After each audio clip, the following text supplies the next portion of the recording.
Boa noite a todos. Boa noite. Nós estamos aqui hoje na palestra do Meimei, em comemoração aos 67 anos de fundação da casa.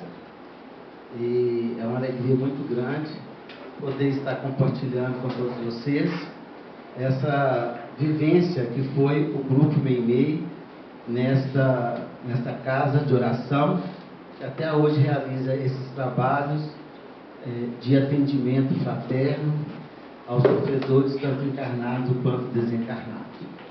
Então nós registramos aqui um encontro com Jesus.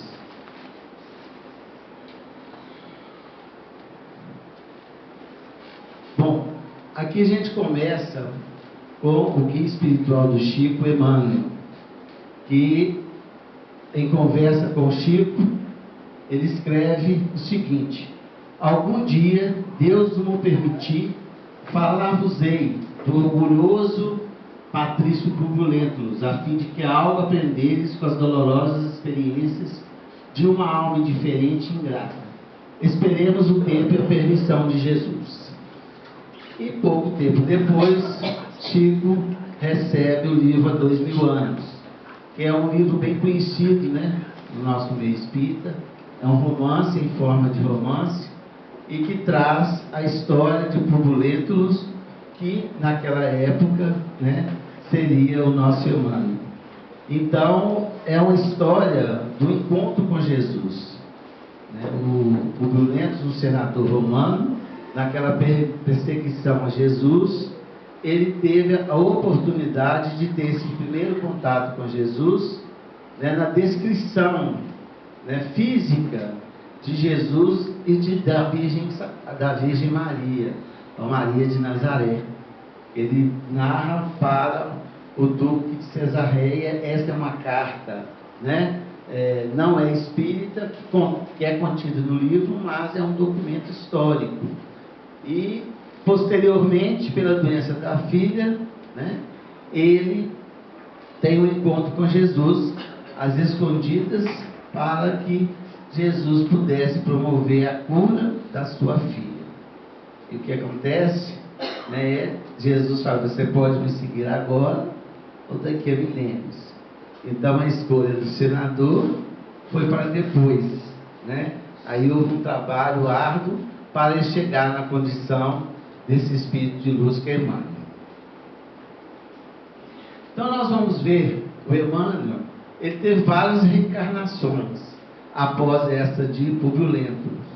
Uma delas foi o padre Manuel da Nóbrega. Nós pegamos essa encarnação adiante porque ele já estava com as relações com o Brasil desde o descobrimento.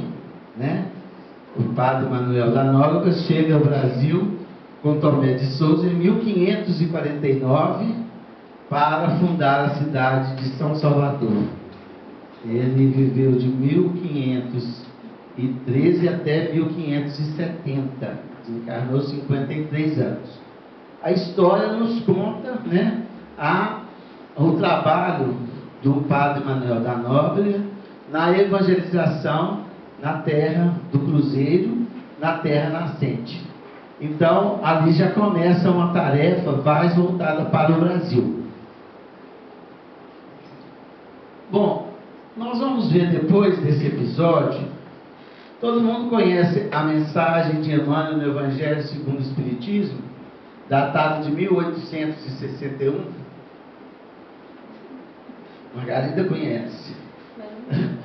Então está lá no capítulo 11, amar ao próximo como a ti mesmo, instruções dos Espíritos. O egoísmo. Emmanuel, Paris, 1861. Olha o que Emmanuel escreve nessa única mensagem dele no Evangelho. Jesus vos deu o exemplo da caridade e Pôncio Pilatos do egoísmo, porque enquanto o justo vai percorrer as santas estações do seu martírio, Pilato lava as mãos, dizendo: que me importa de si mesmo aos judeus, esse homem é justo, por que quereis crucificá-lo? E no entanto deixa que o levem ao suplício. Bom, aqui nessa primeira parte da lição, a gente vê que é uma busca na memória do Emmanuel pela sua condição do senador romano, da época do Cristo. E já tinha passado 1861 anos do advento do Cristo, da crucificação. Então ele fala do egoísmo, que foi o ato, né, que o paralisou naquele momento para seguir a Jesus.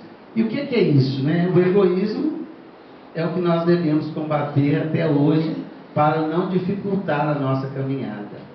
Então Emmanuel compara Jesus a Pôncio Pilatos, mostrando essa diferença pela dificuldade do outro, né? E seguindo adiante através dos tempos. Então ele fala dessa importância daquele momento, né, para a própria consciência. Depois ele diz o seguinte: e a esse antagonismo da caridade e do egoísmo, a invasão dessa lepra do coração humano, que o cristianismo deve ter ainda cumprido toda a sua missão. Ou seja, nós, através dos tempos, Emmanuel, nós estamos falando da sua personalidade, mas nós não somos espíritos jovens, né? Nós temos também essa história. E ele fala que é por isso ainda que o Evangelho de Jesus ainda não está na sua supremacia, porque nós ainda nos encontramos enraigados no próprio egoísmo. Então é um alerta de Emmanuel já para um trabalho que ele iria iniciar em cima da doutrina dos Espíritos, né? Nós já estamos com o Evangelho. Então Emmanuel, ele revela essa mensagem. Depois vamos caminhar mais um pouquinho para frente. Nós vamos ver ele como Padre Amaro. É uma encarnação, não é o de essa de Queiroz. É uma encarnação que pouco se fala. Essa revelação se encontra no livro Deus Conosco, que é da obra publicada, organizada por Wanda Amorim, editada pela editora Vinha de Luz, em que tem algumas revelações, inclusive essa revelação do Padre Amaro, que viveu o final do século XIX, início do século XX, nascido no Pará, e foi um sacerdote que militou no Rio de Janeiro, e teve até uma experiência, um contato com o Bezerra de Menezes, segundo esses esclarecimentos. Mas é uma pessoa que não teve a expressão das reencarnações anteriores do nosso Espírito Emmanuel. Segundo as explicações, ele veio nessa condição justamente para despojar de títulos, de castas e de experiências. Então ele veio uma vida simples, né? Humilde, como um sacerdote da Igreja Católica. E nós temos no livro Notáveis Reportagens com Clementino de Alencar uma mensagem chamada O Sacerdote que Fui. O próprio Emmanuel narrando um desencarne dele, uma lição de desencarnação. Eu achava que esse sacerdote seria o Padre Manuel da Nóbrega, mas na verdade era o Padre Amaro, que já então se preparava para a missão que adivinha com o nosso Francisco Cândido Xavier.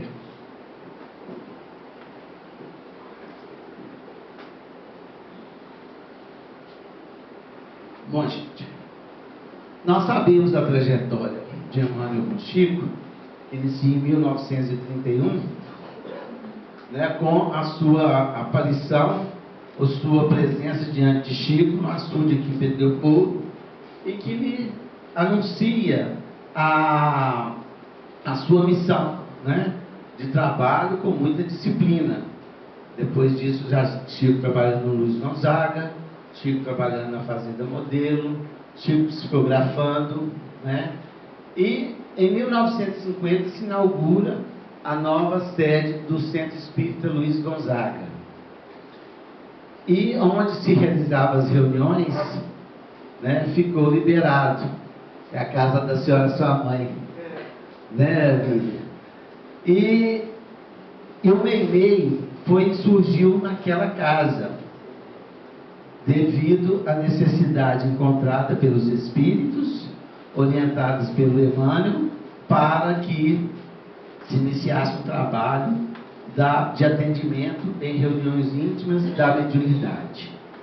Então, Em 1954, no dia 29, nos exatos 29 de julho, que seria hoje, é que essa sede foi construída pela misericórdia divina, e é a única casa que nós temos a oração feita por Emmanuel registrada, né? E a intimidade com que ele trata e com os objetivos que ele impõe para esse trabalho. Então, na noite de julho de 54, está no livro Instruções Psicofônicas, esta carta ou essa oração. E ela é delineada em 2 parágrafos diferentes. O primeiro é uma prece íntima do Emmanuel, né, o sentimento dele. Inclusive, Arnaldo Rocha nos esclarece que depois da prece ele para um tempo e depois que ele dirige a palavra aos companheiros que compunham o grupo de trabalho. Então ele começa a prece assim: Senhor Jesus, vimos de longe para agradecer-te a bondade. Viajantes do tempo, procedemos de Tebas, da Babilônia, de Heliópolis, de Atenas, de Esparta, de Roma. Tantas vezes respiramos na grandeza terrestre. Achamos-nos em nova casa de trabalho. Em nosso novo tempo sentimos a simplicidade reconquistada para que nos disponhamos ao espírito de serviço. Então esse aí era o sentimento de Emmanuel ao adentrar nessa casa simples, depois de uma história, né, tão grande na história mundial, né, ele adentra esta casa como espírito, em trabalho, com humildade, em busca de serviço. Ele fala que é a simplicidade reconquistada. Então nós acreditamos que para Emmanuel também foi um momento grandioso na sua ascensão espiritual, já com grandes trabalhos realizados. E Emmanuel faz uma pausa e vai buscar a orientação para os companheiros da reunião. Ele fala o seguinte para os companheiros, que serve para todos nós que aqui trabalhamos: prevaleça então em nós a compreensão fraternal cada vez mais ampla, que o amor do Cristo nos governe os atos de cada dia, através da bondade e da paciência incessantes. Então, quer dizer, o lenitivo que ele estava aplicando ou oferecendo, né, aos companheiros, que era o amor de Jesus, a fraternidade, né, a paciência no trabalho incessante. Então já era um pedido, porque sem o trabalho paciente não se conquista nada, né? E aí tem o segundo parágrafo: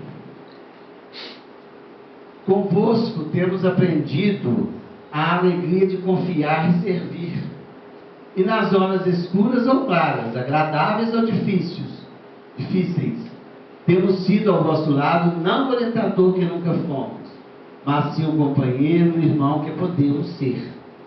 Nessa posição, estaremos em vossa companhia, cultivando o ideal de nossa transformação em Cristo Jesus. Olha a humildade de Emmanuel, né? A diferença da empáfia de um espírito para chegar a essa condição através de um trabalho simples e humilde, mas com alegria e confiança em Jesus, e com um colaborador, cumprindo, né, aquela palavra: eu não vim para ser servido, mas eu vim para servir. E ele se iguala ao grupo de trabalho. Nós sabemos que esse grupo era composto por Chico Xavier, Arnaldo Rocha, que era o esposo de Miguel, seu cunhado Cidália, Chiquinho Carvalho, Dona Laura, Chico Gonçalves, Dona Áurea, Elza Vieira, quem mais?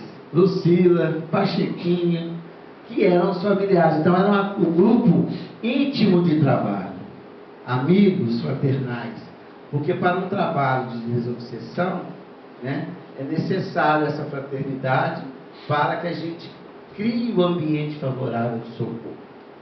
Então Emmanuel, ele termina essa prece falando que da transformação para Cristo, para Jesus Cristo, ou Cristo Jesus, como ele coloca.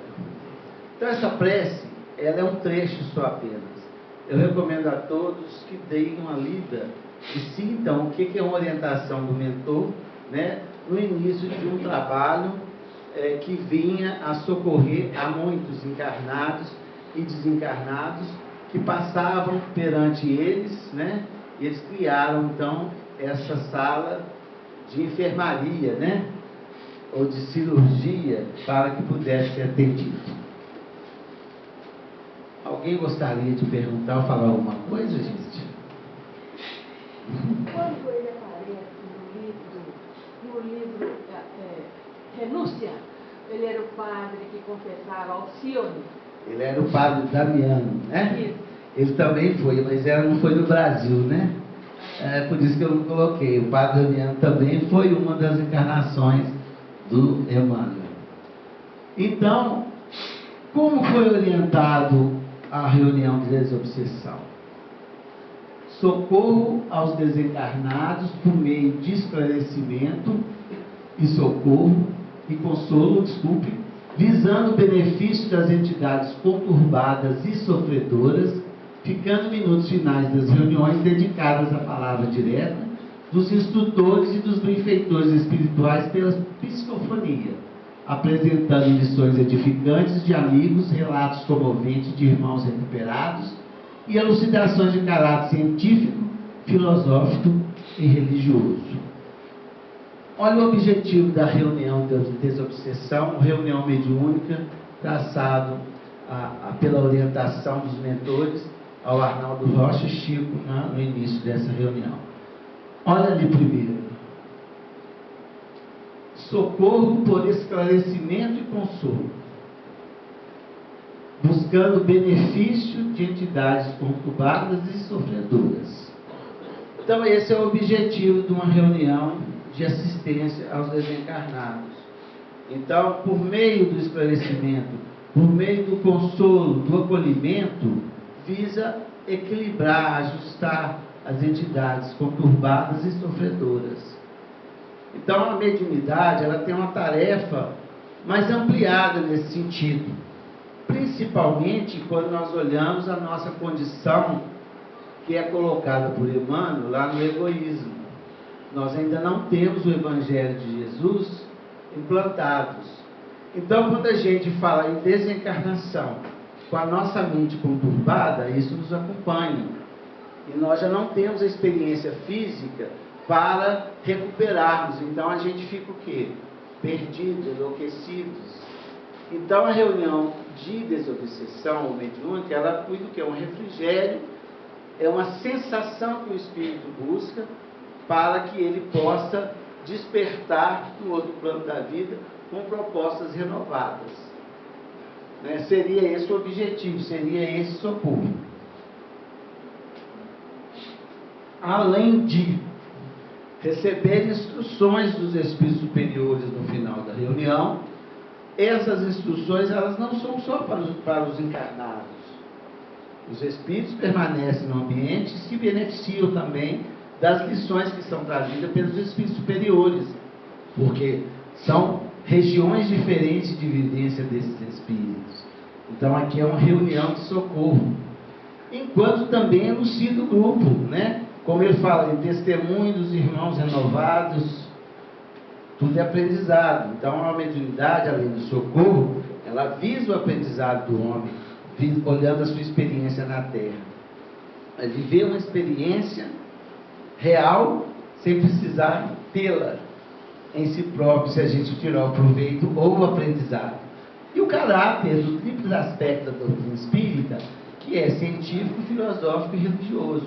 Então, os ensinamentos que nós buscamos nas nossas reuniões mediúnicas seriam desse teor, seriam desse caráter elucidativo, que é a proposta da doutrina para esclarecer a todos nós, né? Encarnados ou desencarnados. Esse texto de Emmanuel, gente, eu acho ele muito assim, convidativo. O título dele é Mediunidade